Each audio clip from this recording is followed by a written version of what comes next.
Hey YouTube, Dawson Rider here, and welcome to my series review or season review for Power Rangers Super Ninja Steel. First things first, because I get questions about this every time I wear it in a video, this hoodie here. This was a Power Morphicon hoodie that a friend got for me. Wait, so you can see it on the back. Check out the back, it says Morphicon. Because I don't do vlogs like this. I mean, I should, honestly, so you don't have to see my face. But, so if you want to get one, I'm pretty sure they'll, or at least sort of sure, they'll put one up on their store at some point. Like, I've bought shirts I wasn't able to get on their store when they put it up there eventually if they have extras. Or, I don't know, if you have a friend that doesn't want one. But anyway, that's where I got it. Like, I just wanted to answer that because I get a lot of questions about that. And sometimes I forget to answer it. Anyway, this might end up being a shorter series review because there wasn't a lot of content in this season. Although every time I say it's going to be a short review, I end up prattling on for like 20 minutes. But I was thinking about it because I just recently did my Dino Charge revisit, and I'm working on my Supercharge revisit. And like I was thinking about like all the things I wanted to say about the characters and specific arcs. And I just had a lot more to say about those than this one, because this was like fillery, the show, the city. Fillery is a dimension from Magicians. Anyway, the thing about this season was the plot was very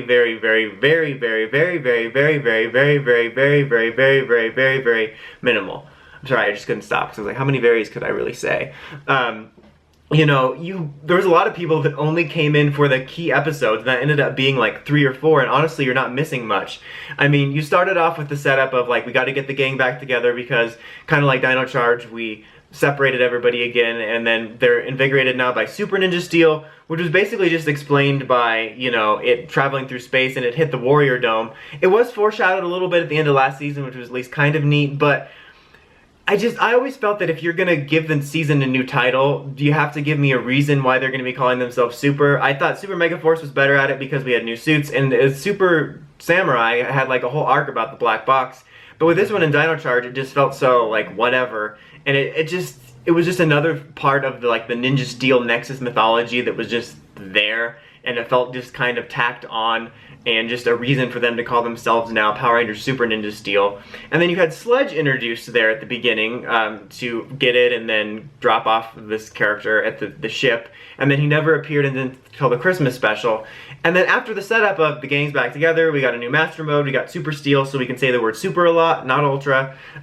It was just Fillerville. Like, I was like, okay, I need to look through the episodes again, because I was trying to remember stuff I wanted to say about the characters, and like, all the episodes, basically, until Outfoxed, which was the mid-season finale, when the Rangers Zords were destroyed, were filler. Like, we had filler, and then you had Outfoxed, you had the Blaze Megazord, and then you get the crossover, and then filler until the finale. And I know that, like, filler is inherently a part of Power Rangers DNA, but there was like nothing else going on. I had harped on Super Ninja Steel, Super Dino Charge, or Dino Supercharge a lot for them making the filler plot the A focus and the B focus being, you know, the plot. But having rewatched Super Ninja Steel, God, I keep saying that, Super Dino Charge or Dino Supercharge, God, just stop with the names. Recently, I have to say, I have to give it kudos for, even though I prefer them to make the main plot the core focus, even when they were putting the filler in the forefront, there was still main plot going on. So it felt like there was momentum. So at least when they started to hit the finale, it felt like we had at least been building toward it in some form.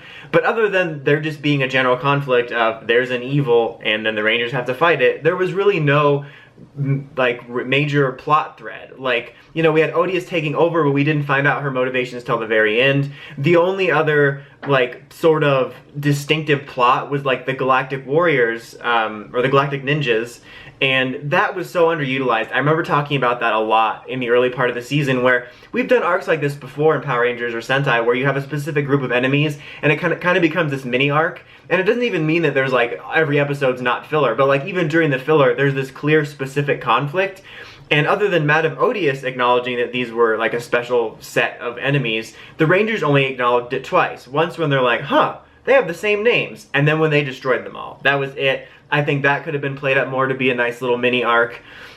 I think maybe giving more to Odious in some places could have been a nice little mini arc, but other than that, it was all filler. And I was looking at it like, okay, well, at least maybe I can talk about some of the character stuff, but not that there wasn't like an entire lack of enjoyable character moments, either, you know, something about them or something that was semi-entertaining, but I felt like there was no real growth or anything, or us learning about them more personally, because reflecting on the episodes, most of the filler episodes, when they were about a character, it wasn't really about us learning more about them, like I said, or moving them forward. It was more about them fitting whatever lesson they wanted to impart. And that's another thing, is that they were really heavy-handed with the lessons this year. I know, again, that's always something that's been a part of the PR DNA, especially in the early Saban seasons.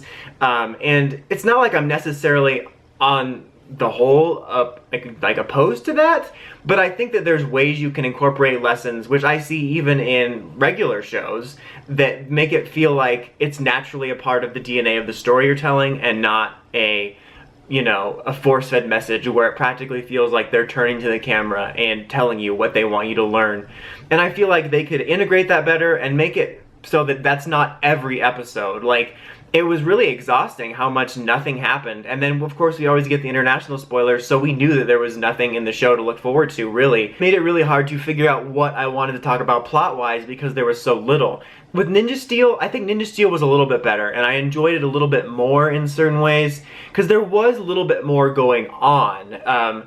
Because, you know, the early episodes are about getting to know the characters, and so those episodes were a little bit more enjoyable to me, because there was definitely some preachy lesson stuff, but I felt like we were getting to know the characters a little bit, because that's just kind of inherent of any early series. And then you kind of had that little arc about Gold Ranger, and they foreshadowed it every so often, which was a little bit better than what we got here. And then you had stuff like the Lion Fortress arc with the Lion Galaxy, which again, so there was like more little mini arcs. It wasn't like, oh my god, it was so much better, but it was like, it looks so much better compared to this, because, you know, comparing the two now, I'm like, okay, there was actually a couple little mini stories within the story. And then, like, you kind of had, you know, it could have been better, but you had Odious' sort of, you know, deception simmering in the background.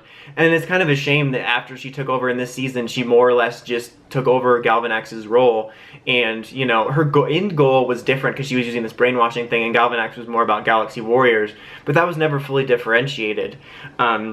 And then by the time we get to the finale, it's like I had a hard time being invested, because there was really no build up to it. It was just filler straight up until, like, all of a sudden the stakes are super high and I just couldn't get into it. And, like, all of a sudden, like, only one of the running stories you had was Calvin and Haley's relationship, but to just all of a sudden break them up to have this, like, climax at the end of, like, a story was weird. Like, they should have, I talked about this in the finale review, but they should have had that happen earlier if they wanted it to happen at all, instead of making it feel so forced. I mean, at least during the recap we got the, they broke up, which was one of the highlights of the series. And then, you know, the Christmas special, I'm not going to go too long about that because I did the review on it, but that was at least an enjoyable, kind of unique end for the series. But yeah, it was just, there was hardly any plot. I think it was one of the worst since MMPR Series 1 in terms of a whole lot of nothing happening. Dimensions in Danger, wait, that's the wrong one, was a bright spot. Wasn't a perfect finale, team up, but I enjoyed it quite a bit. I'm still hoping for the extended cut, but that was probably the best thing about this season for me. There was surprisingly a lot more to enjoy about that than I would have expected. And like, now is when I would usually go over the individual characters and talk about their arcs, but the thing is that in their characters themselves, but they didn't have a lot. Like, I was trying to think, like, usually now I'd put up a picture of just individually and talk about them, but like I said earlier, just to repeat myself, there wasn't a whole lot for everybody individually. They just serviced the lesson that they wanted to teach, and I very rarely felt like I was getting anything that was valuable to the character. And I think there was a ton of wasted opportunity, because I did like the cast for the most part, and I think that their character setups were interesting. I think Brody and Levi were some of the biggest wasted opportunities, because Levi essentially grew up as like a slave on this ship, and that was something that was never played with at all in terms of his storyline. Like, all of a sudden he's like, oh, epic! Like, maybe it's some sort of coping mechanism. And Levi being famous was a potentially interesting story dynamic for a ranger that's like basically Hannah Montana. But then they just wanted to put him in school, presumably because it was easier to find a reason to have Levi in all the scenes. But that was a huge wasted opportunity. I mean, there was wasted opportunity with Sarah too, and Calvin and Haley, both as a couple and individuals, and Preston as well. Like, I enjoyed Preston. I think I actually like Peter a little bit better as Mara. I think he made a good Red. But I mean, they did good with what they were given, but there was just so much wasted potential in it. It feels like a shame that I have so little to say about their stories individually. As you probably know, I'm not a fan of Victor and Monte at all. It's nothing against the actors specifically, but they're probably some of my most hated Power Rangers characters. Again, not the actors, but the characters. It was just so over-the-top cartoony. Like, even for Power Rangers, which is a show obviously far removed from our reality, but some of the stuff they did, like the Willy Wonka stuff, was just too far out there, and it made it almost feel like they were in a separate show. Although it was weird, during the last half they did have some stories with the other Rangers that actually for the first time made me feel like they were more integrated with it. And the thing is that this comes from a mandate apparently to do more humor, and you know, humor is subjective obviously, so there's definitely somebody out there and some kids out there that did laugh at some of this. But the thing that bothers me about it is that you don't have to just do that one type of humor. Like, okay, you want to do the fart jokes, whatever, but you don't have to do 100% fart jokes. Why not 50%, which still seems high? But then do some other more clever humor, like create a broader range. I always like to use Cassidy and Devin and Dino Thunder as a good example, because they had some humor that landed with me, but then they still did the stupid, like, oh my god, I forgot to put the lid on the milkshake, like, I don't think that's funny, but they had a wider range of it instead of just like pie-in-the-face humor. So I did not like them at all. They were my least favorite part of the series. I felt the villains were overall weak. Like, Madame Odious' story of deception in taking over into Super Steel was a pretty generic story, but I think more could have been done with it, because after she took over, she just basically sat on Galvanax's throne until the end when we found out how her goals differentiated from it. And again, I already talked about how the Galactic Warriors story was wasted potential. And then you have Sledge, who is this character from the last series who appears at the premiere and then the finale, which was the Christmas special. And I think, like, I'm glad that they did something special with that, but I think that was an underutilized thing where I think it would have been cool. They probably didn't do it because budget. They don't want to spend any more money than they have to. But if he was some sort of reoccurring presence throughout the series, kind of like the way Zed and Rita were in Zeo. Like, they were a little bit more comedic purposes, but at least it would have given us something to break stuff up. They could have had him send monsters every now and then. I think that was a huge wasted opportunity. Even if it wasn't a reoccurring presence, even just 1 or 2 attacks would have been cool and made use of probably one of the more unique things about the season, and I think that was a huge wasted opportunity. Even in the Christmas special when she did the Poisey show, I was actually thinking maybe it would have been neat if Poisandra and Sledge actually took over the Warrior Dome and they were the one broadcasting the fight and had that story, and Odious was operating off of somewhere else because she really didn't somehow care about the Galactic Warrior stuff as much. Obviously, we know at the end she ended up using the broadcast, but that could have been cool. Like, she's operating somewhere else, doing some serious attacks. Sledge and Poisandra are trying to profit off of all of it by, you know, broadcasting it. And then in the finale, you have Odious overthrow Sledge to take the dome for her plan, and then that's how you get Sledge to sort of scurry off until he comes back for the special. I don't know, I just think that could have been way more utilized. That really bothered me. Side characters, I did enjoy Mick. I mean, I like Kelson Henderson in general, so I was a little bit biased there, but I did enjoy him. He was definitely one of the stronger mentors, even though in this season in particular, I felt like he was often relegated to making sure the audience understood the lesson.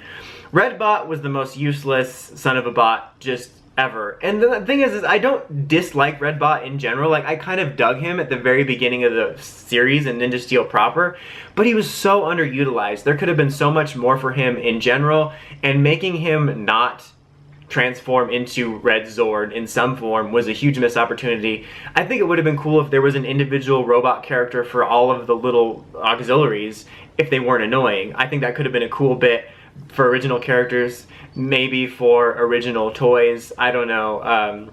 It's just, it's frustrating that he practically didn't show up a lot. There was a nice bit of continuity where he wrote a book and they brought it up again, but he was hardly in it at all. But yeah, that's pretty much it. Like, overall, it's probably one of my least favorite seasons. It was the one I look forward to watching, like, the absolute least every week. Again, it was just so much filler. It felt like a chore.